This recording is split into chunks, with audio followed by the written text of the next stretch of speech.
All right, we're back. The Tim Quill Coach's Corner as we are excited for the postseason, getting ready for postseason action to kick off this weekend. The Owls hosting the Northeast 10 Conference Championships. And before we get into the weekend, and we'll have a lot to cover, but let's look back at that last meeting of the quote-unquote regular season against UConn.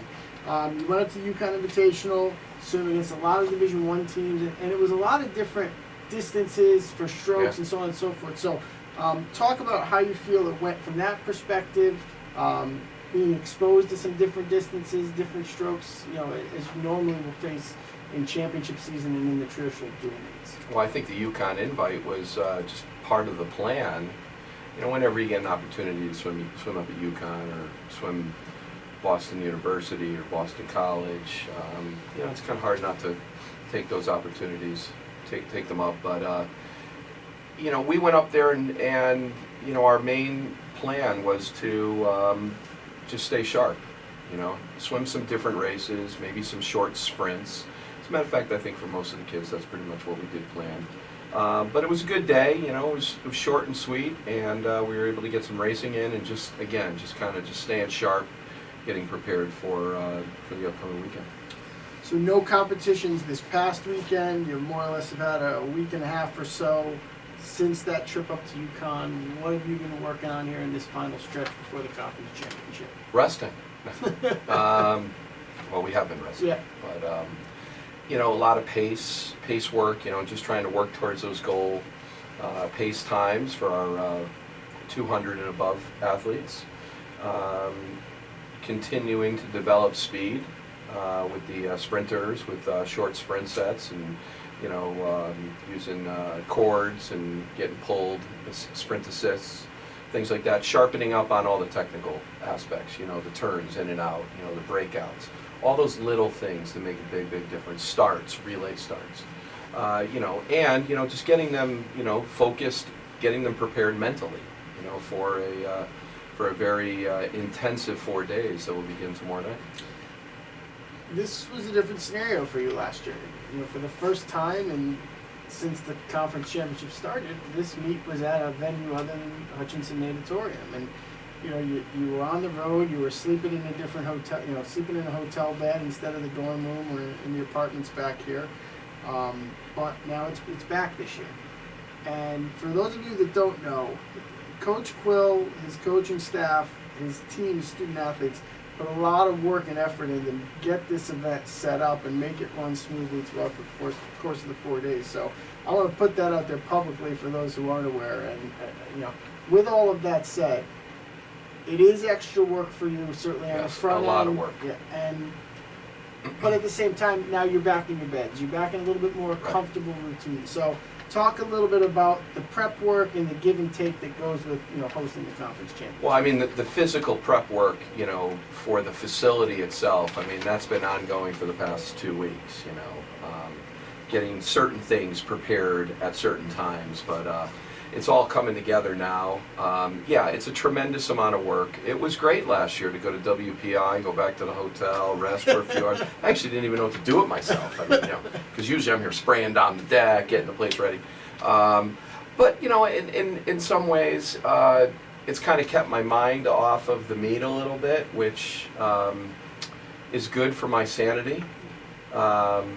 Because I have gone over that psych sheet, I'm not going to say 100 times, but dozens of times over the past 4 days that it's been out.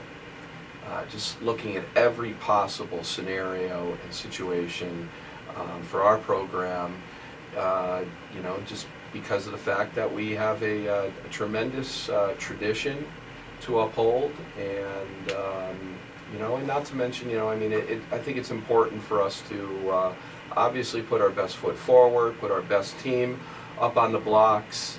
My thinking this week, along with my assistant coaches, has been, we're trying to add a little bit of spice to the meet. It is our home pool.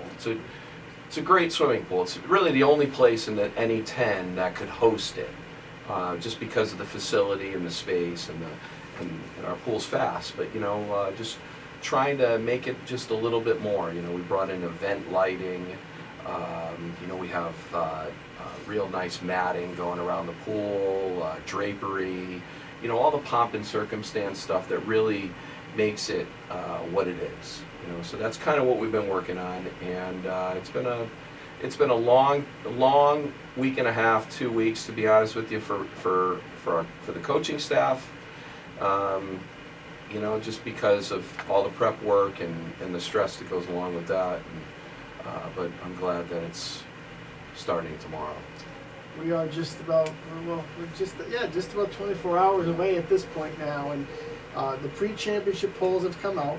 Both squads were selected to finish second, but we know, as you shared some info with me earlier this week, and you look at that conference record book, you look at the top 5 times, it is Southern Connecticut over and over and over again. And both the men's and women's programs have, let's be honest, have dominated over the last, 13 years. Right. So with all that said, is it a little bit of extra motivation, to see both teams pick second as you head into the weekend?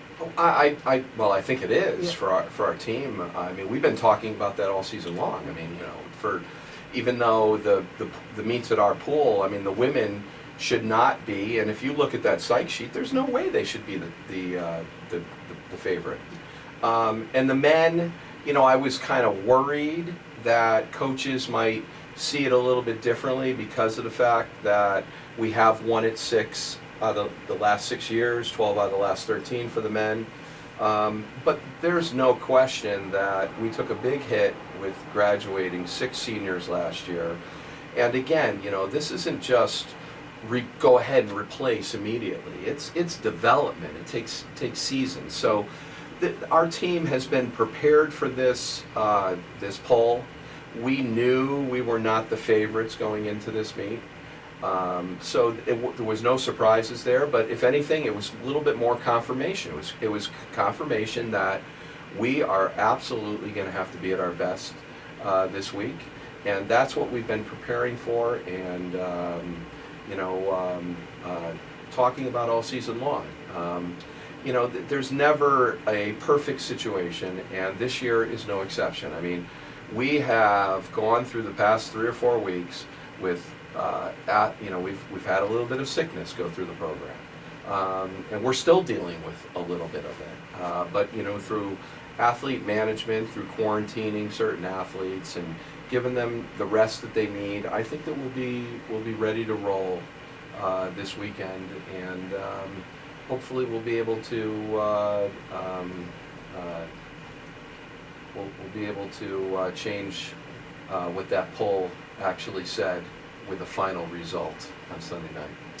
Well, if you want to check out some outstanding college swimming and really be in a positively charged, high energy environment, Hutchinson Natatorium is going to be the place to be this weekend.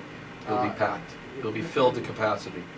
And we're looking forward to hosting. If you cannot be out, please check out the live video streams for all sessions, prelims, diving, evening sessions, everything. It will be wall-to-wall coverage. Check out the links on our website. And Coach, best of luck. Thank you. We're looking forward to it. Have a great week, everybody, and we'll come back next week and talk about the week that was here. Sounds good. All right, take care, everybody.